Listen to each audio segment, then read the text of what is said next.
नमस्कार, आर्या न्यूज देख रहे हैं आप। मैं हूं आपके साथ पल्लवी सिंह। रुक करेंगे राजस्थान की बड़ी खबरों की ओर। शुरुआत करते हैं कांग्रेस से, जहां पर राष्ट्रीय अध्यक्ष को लेकर बहस चल रही है और इस बहस के बीच मुख्यमंत्री अशोक गहलोत ने एक बार फिर से राहुल गांधी की पैरवी की है। अशोक गहलोत ने राहुल गांधी से अध्यक्ष पद को स्वीकार करने की मांग उठाई। गहलोत ने कहा है कि अगर राहुल गांधी अध्यक्ष नहीं बनते हैं तो इस प्रदेश में और कांग्रेस के लोगों में निराशा आएगी। कई लोग घर बैठ जाएंगे और उन लोगों को तकलीफ होगी। राहुल गांधी को चाहिए कि वो आम कांग्रेस जन की भावना को समझे और पूरे देश की भावना है कि उनको ये पद स्वीकार कर लेना चाहिए। अशोक गहलोत कांग्रेस कार्यकारिणी की एक बैठक के बाद मीडिया से बातचीत कर रहे थे। इस दौरान उन्होंने कहा है कि मैंने पहले भी कहा था कि एआईसीसी में 250 नेता बैठे थे, 6 ग्रुप बने थे और एक के बाद एक सबसे बात हुई। उनमें सभी प्रदेशों के अध्यक्ष, केंद्रीय मंत्री, रह चुके नेता और एआईसीसी के महासचिव भी शामिल रहे। सभी ने 1 to 1 बात कही है, उनसे बातचीत हुई है और उन सब ने ही कहा कि राहुल गांधी को वापस इस पद पर आ जाना चाहिए। सबकी राय एक तरफा है और एक जैसी है, फिर उनको अध्यक्ष पद स्वीकार करना चाहिए।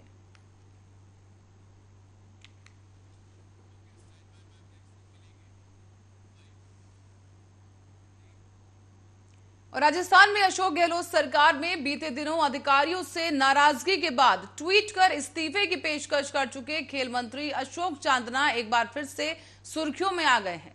दरअसल सोमवार को राजधानी जयपुर में राजीव गांधी ग्रामीण ओलंपिक खेलों के शुभारंभ किया गया और यहां पर शुभांकर अनावरण कार्यक्रम में राजस्थान सरकार के खेल मंत्री अशोक चांदना एक बार फिर से अपनी नाराजगी जाहिर करते नजर आए और उन्होंने अपनी नाराजगी मुख्यमंत्री अशोक गहलोत के सामने सार्वजनिक मंच से जाहिर की है।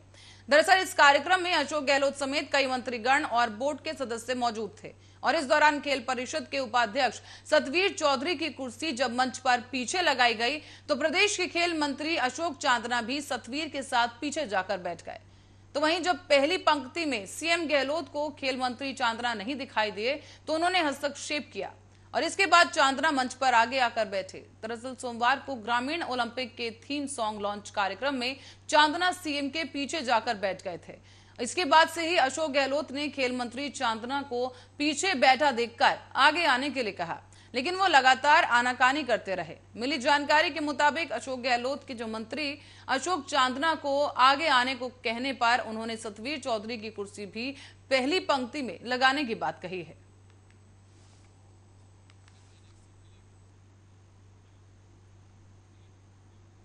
वहीं प्रधानमंत्री नरेंद्र मोदी के गुजरात मुख्यमंत्री के रूप में 12 साल और प्रधानमंत्री पर 8 साल पूरे होने पर बीजेपी की ओर से देश भर में मोदी@20 कार्यक्रम और विचार गोष्ठियां आयोजित की जा रही हैं। इसी कड़ी में झुंझुनू में आयोजित की गई बीजेपी की विचार गोष्ठी के दौरान केंद्रीय जल शक्ति मंत्री गजेंद्र सिंह शेखावत ने पीएम मोदी पर लिखी गई किताब मोदी@20 की तुलना श्रीमद् भागवत गीता से कर दी है। कार्यशाला में मुख्य वक्ता के तौर पर शेखावत ने कहा कि आने वाले समय में इस किताब का महत्व गीता के बराबर ही होगा। तो वहीं इधर शेखावत के पीएम मोदी पर लिखी गई किताब की तुलना श्रीमद् भगवत गीता से करने के बाद कांग्रेस हमलावर हो गई है। कांग्रेस के कई नेताओं ने शेखावत के इस बयान की निंदा की है और शेखावत ने इस बयान के बाद कांग्रेस के प्रदेश अध्यक्ष गोविंद सिंह डोटासरा, संयम लोढ़ा जैसे तमाम नेताओं और मंत्रियों के बयान पर निशाना साधा।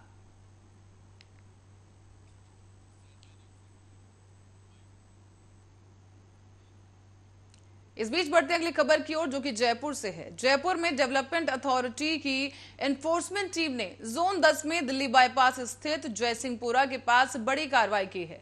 इस बीच एग्रीकल्चर जमीन पर इकोनॉलॉजिकल एरिया में बनाए गए 4 मंजिला होटल को सील कर दिया गया।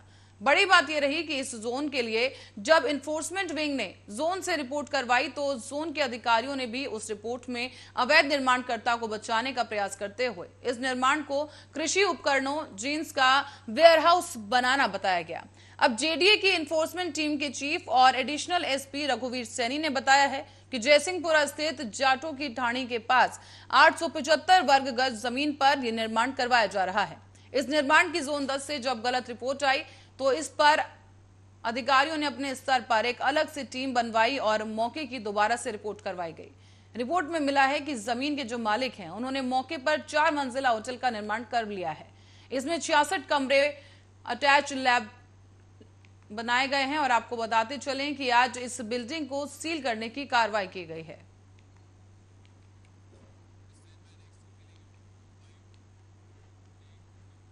राजस्थान में बीजेपी के पूर्व विधायक ज्ञानदेव आहूजा के अलवर में मॉब लिंचिंग को लेकर दिए गए विवादित बयान पर पुलिस एक्शन मोड में आ गई है। आहूजा पर मामला दर्ज होने के बाद सोमवार को उनसे जांच अधिकारी टीएसपी रामगढ़ कमल मीणा ने 2 घंटे तक गहन पूछताछ की है। इसमें वायरल वीडियो में की गई टिप्पणी पर कई सवाल पूछे गए और जानकारी ये मिली है कि पुलिस अधिकारी ने आहूजा से करीब 50 सवाल किए। और आपको बता दें कि हाल ही में गोविंदगढ़ में मॉब लिंचिंग का शिकार हुए चिरंजी लाल सैनी के परिजनों से मिलने के लिए आहूजा उनके घर पहुंचे थे, लेकिन इस दौरान उन्होंने मॉब लिंचिंग को लेकर धार्मिक भावनाओं को ठेस पहुंचा देने वाला बयान दे दिया। इसके बाद देश भर में उनकी आलोचना हुई। साथ ही कांग्रेस प्रदेश अध्यक्ष डोटासरा और दिग्विजय सिंह ने भी गहलोत सरकार से कार्रवाई की मांग की थी। तो वहीं इस मामले के दर्ज होने के बाद आहूजा पुलिस का नोटिस मिलने पर सोमवार को ही रामगढ़ डीएसपी कार्यालय पहुंचे।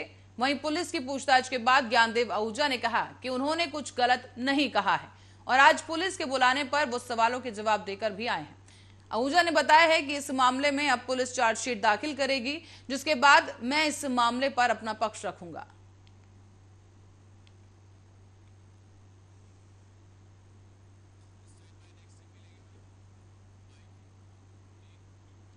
और अब आपको बता दें कि राजपूताना राइफल्स के जवान और राजस्थान के रहने वाले 39 साल के हवलदार सतपाल सिंह 21 अगस्त की सुबह शहीद हो गए। वो राजौरी यानी कि जम्मू कश्मीर के राजौरी में एक आतंकी हमले में घायल हुए थे। पिछले करीब 10 दिनों से उनका इलाज आर्मी अस्पताल में चल रहा था, लेकिन उन्हें बचाया नहीं जा सका। अब झुंझुनू जिले के गांव जैतपुरा में आज उनका अंतिम संस्कार किया गया। शहीद के पार्थिव देह गमगीन माहौल के बीच घर पहुंची और भावुक लोग उन्हें श्रद्धांजलि देने के लिए उमड़ पड़े। बताया जा रहा है कि इस बीच बच्चे, युवा, महिलाएं, बड़े बुजुर्ग तक हाथ में तिरंगा लिए भारत माता की जय और सतपाल अमर रहे के नारे लगाने लगे। परिवार की महिलाएं और पुरुष, साथ ही गांव के तमाम लोग पुष्पांजलि अर्पित कर शहीद के अंतिम दर्शन करने पहुंचे। शहीद सतपाल सिंह की पार्थिव देह को तिरंगा यात्रा के साथ उन्हीं के घर पर पहुंचाया गया। और आपको बता दें कि काफी संख्या में यहाँ पर लोग उन्हें श्रद्धांजलि देने पहुंच रहे थे। आखिरी बार सतपाल ने 10 अगस्त को रक्षाबंधन पर अपने परिवार से बातचीत की थी और कहा था कि आप त्योहार खुशी से मनाओ, हमें तो ड्यूटी करनी है।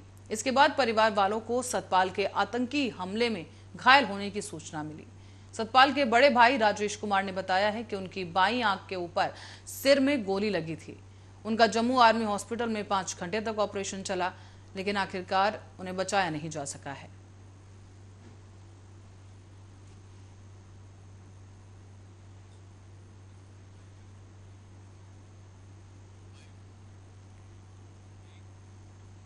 राजस्थान के जयपुर नगर निगम ग्रेटर महापौर डॉक्टर समैया गुज्जर और आयुक्त महेंद्र सोनी ने हिंगोनिया गोपरवास केंद्र का दौरा किया है। दरअसल गौवंश में फैल रहे लिम्पी वायरस के संक्रमण से गायों को बचाने के लिए बनाए गए लिम्पी केयर सेंटर पर जाकर वास्तुस्थिति को देखा गया।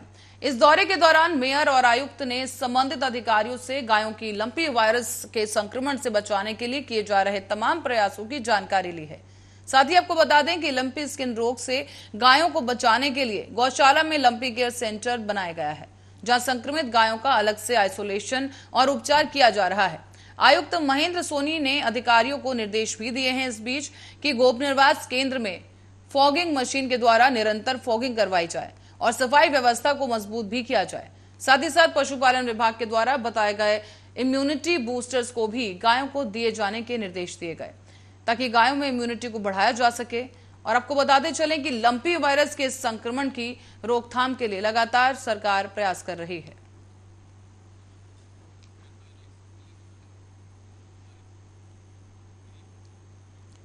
और इस बीच राजनीतिक पार्टियों के मुफ्त वादों के खिलाफ लगी हुई याचिका पर सुप्रीम कोर्ट में सुनवाई हुई है। इसमें पार्टियों के मुफ्त वादों पर रोक लगाने की मांग रखी गई और इस सुनवाई के दौरान वकील विकास सिंह ने कहा है कि मुफ्त वादों के चलते देश दिवालिया होने की स्थिति में है। इस पर सीजेआई रन्ना ने कहा है कि मान लीजिए मैं वादा कर दूं कि चुनाव जीतने पर लोगों को सिंगापुर भेज दूंगा, तो चुनाव आयोग इस पर रोक लगा सकता है कैसे? सीजेआई ने कहा कि कोर्ट ने यह मुद्दा समाज और अर्थव्यवस्था की भलाई के लिए उठाया है और कोर्ट ने सभी पक्षों से कहा कि सभी पार्टियां, भले ही वो भाजपा हो या कोई और पार्टी, मुफ्त घोषणाओं के पक्ष में है। अब इस पर बुधवार को अगली सुनवाई की जाएगी।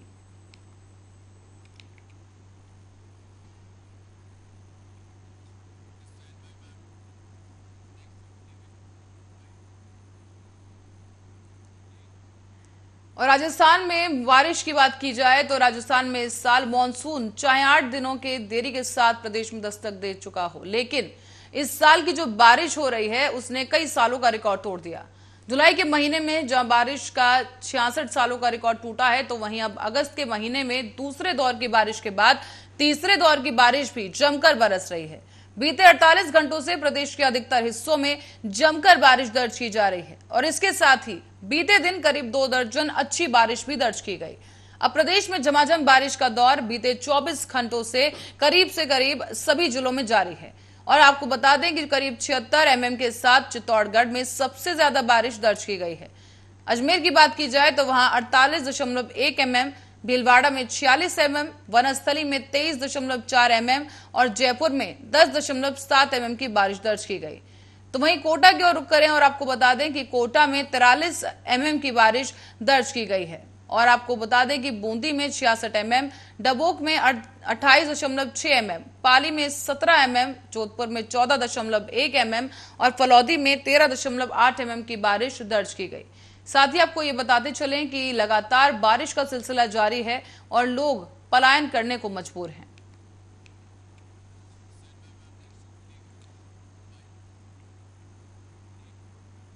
तो वहीं उदयपुर संभाग के सबसे बड़ा माही बजाज सागर बांध, उसमें पानी की आवक लगातार जारी है और पानी की आवक को देखते हुए बांध के आज 16 गेट खोल दिए गए हैं। बांध के आसपास जिला प्रशासन ने अलर्ट और चेतावनी घोषित कर दी है और बांध पर भारी पुलिस जत्था भी तैनात कर दिया गया। आपको बताते चलें कि राजस्थान के बांसवाड़ा जिले में कल रात से ही तेज बरसात का दौर जारी है, जो कि आज सुबह भी लगातार जारी रहा और इसी बरसात से जिले के सभी नदी और नाले उफान पर आ चुके हैं।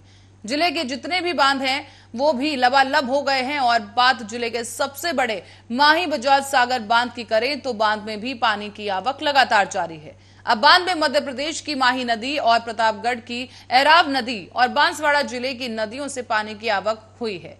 इसी के चलते बांध प्रशासन ने बांध के सभी 16 गेट 1.5 मीटर खोल दिए हैं। बांध से निकल रही जलराशि को देखने के लिए सुबह से ही लोग भी सैकड़ों की संख्या में माही बजाज सागर बांध आ चुके हैं।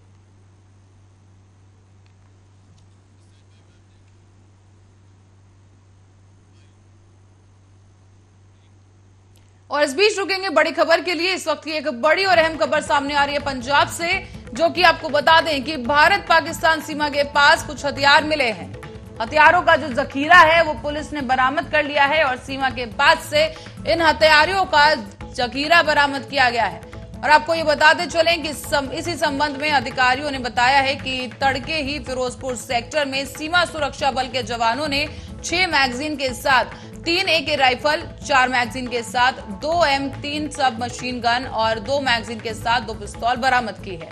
पाकिस्तान अपनी हरकतों से बाज नहीं आ रहा है और साफ तौर पर देखा जा सकता है कि हाल ही में घुसपैठ की कोशिश की गई LOC पर और अब पंजाब से ये खबर सामने आ रही है जहां पर हथियारों का जखीरा बरामद हो चुका है। फिलहाल सर्च ऑपरेशन अभी भी जारी है और आपको बताते चले कि यहां पर बड़ी तादाद में जो हथियार हैं वो बरामद कर लिए गए हैं। भारत पाकिस्तान सीमा के पास ये तमाम हथियार बरामद किए गए।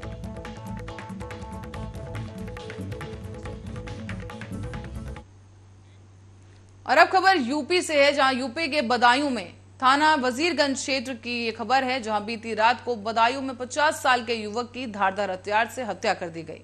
तो वहीं अब इस पूरे मामले की जांच कर रही है पुलिस। और आपको ये भी बता दें कि जो पूरा मामला है जनपद बदायूं के थाना वजीरगंज क्षेत्र के गांव लखनपुर का है। यहां देर रात को सो रहे एक 50 साल के शख्स की गला रेतकर हत्या कर दी गई। सुबह जब इसकी सूचना पुलिस को दी गई तो आपको बता दें कि मौके पर पहुंचकर सबको कब्जे में ले लिया गया है।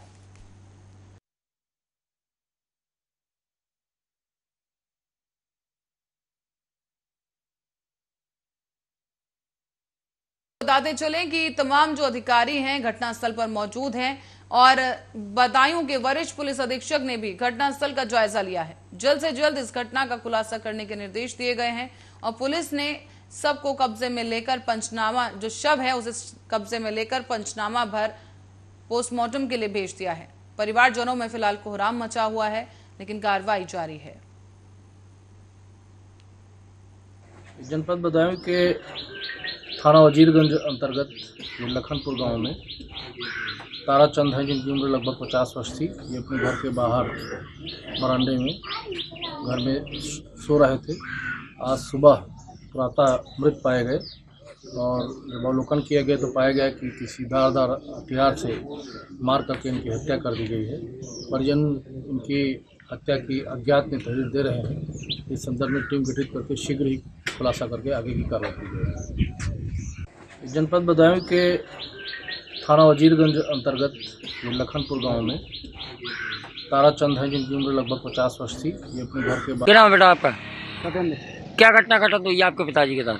घटना, हमारे पापा शाम को सही सलामत सोए थे, ठीक है, और सुबह देखा हमारे छोटे भाई ने आके, तो वो खून से लथपथ थे। यहाँ पे उनके कुछ धारदार हथियार से वार किया गया और उनकी डेथ हो गई। क्या लग रहा है?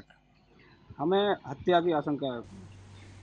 कौन से गांव का मामला है ये? लखनपुरा थाना वजीरगंज। पुलिस पहुंची थी मौके पे? पुलिस मौके पहुंची बाद में। और इस बीच एक बड़ी खबर सामने आ रही है, जिसे आपको रूबरू करवा दें कि मनीष सिसोदिया से जुड़ी ये बड़ी खबर है इस वक्त की, कि उनकी जो मुसीबत है वो बढ़ सकती है। मानहानि केस में जारी किया गया है समन, और असम की कोर्ट ने ये समन जारी किया है। बड़ी खबर इस वक्त की आपको बताते चले कि मानहानि केस में मनीष सिसोदिया के खिलाफ एक समन जारी कर दिया गया है और असम की कोर्ट की तरफ से ये समन जारी कर दिया गया है।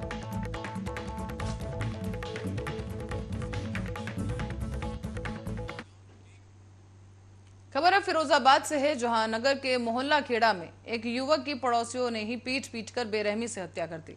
जानकारी होने पर थाना पुलिस भी मौके पर पहुंची और शव को पोस्टमार्टम के लिए फिरोजाबाद भेज दिया गया है। बता दें कि देर रात को ये घटना हुई है, जहां इस हत्याकांड से मोहल्ले में दहशत फैल गई। आरोपी परिवार भी दहशत में है कि मकान में सुबह तक बंद रहा। और बताते चलें कि शिकोहाबाद के खेड़ा मोहल्ला निवासी राम गोपाल के मोहल्ले का मामला है, जहां पर राम भरोसे पंच से विवाद हो गया था और इसी को लेकर राम भरोसे परिवार के लोगों ने इस युवक की लाठी, डंडा और पत्थरों से पीट कर बेरहमी से हत्या कर दी। इस हत्याकांड के बाद पूरी रात मृतक का शव गली में लावारिस हालात में पड़ा रहा। और आपको बता दें कि किसी ने भी इस वक्त इस व्यक्ति को नहीं देखा और दबंगों के डर से विरोध करने की हिम्मत भी किसी की नहीं हुई, ना ही किसी ने थाने में सूचना दी। फिलहाल स्थानीय पुलिस अधीक्षक के अनुसार अभी 4 लोगों को गिरफ्तार किया जा चुका है। अभियोग 7 लोगों के नाम पंजीकृत कर लिए गए हैं।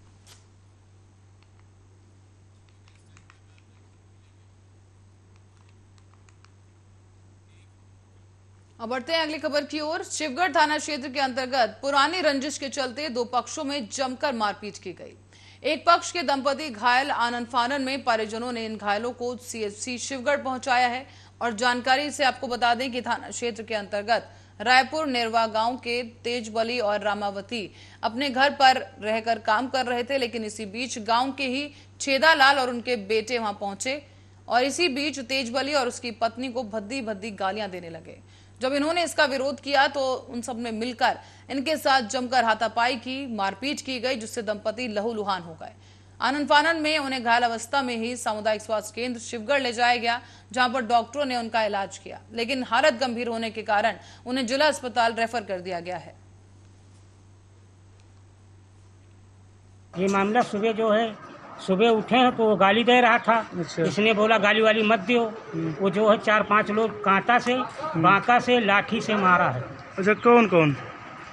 छेदालाल के लड़के। अच्छा, मेहरिया। काहे से मारा है? कांटा से, लाठी से और बांका से। अच्छा, तो यहाँ आप कहाँ आए हैं? यहाँ सरकारी अस्पताल आए हैं। अच्छा, तो इलाज हुआ? इलाज बहुत कम हुआ, अभी कोई सुनवाई नहीं हुई। हल्का फुल्का ग्लूकोज चढ़ा रहे हैं, बाकी कहाँ कुछ नहीं। वो पैसा पहुँचा चुका है। इसकी सूचना कहीं आप अलग दी है? हाँ, थाने में दी? थाने में दी। तो वहाँ से कोई आग नहीं आया अभी? नहीं। रायपुर नेरुआ से 2 व्यक्ति आए थे जिनके सर में चोट लगी थी। हालत थोड़ी गंभीर होने के नाते उनका प्राथमिक उपचार करके डिस्ट्रिक्ट हॉस्पिटल रायबरेली रेफर कर दिया गया। और खबर अब चंदौली से है, जहां चकिया पुलिस को अलग अलग छापेमारी में 2 कामबंदियां मिली हैं और दरअसल पुलिस ने 4 गौवंशों के साथ 2 तस्करों को भी गिरफ्तार किया। बता दें कि गिरफ्तार हुए एक तस्कर के पास से 1 किलो से ज्यादा गांजा भी बरामद किया गया है।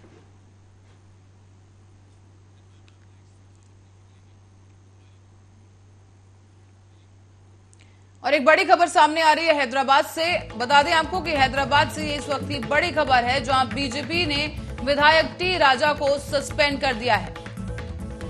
पैगंबर मोहम्मद पर टिप्पणी करने के आरोप में टी राजा पर यह बड़ी कार्रवाई पार्टी की तरफ से की गई, जहां बीजेपी ने उन्हें सस्पेंड कर दिया गया है। और आपको बता दें कि बीजेपी ने तेलंगाना से विधायक टी राजा को पार्टी से निलंबित कर दिया है। टी राजा ने पैगंबर मोहम्मद पर विवादित टिप्पणी की थी, जिसके बाद से लगातार लोगों का विरोध प्रदर्शन देखने को मिल रहा था। और अब आपको बता दें कि हैदराबाद पुलिस ने भी सुबह ही उन्हें गिरफ्तार कर लिया है और अब पार्टी की तरफ से बड़ा एक्शन टी राजा पर किया गया है, जहां उन्हें पार्टी से निलंबित कर दिया गया है।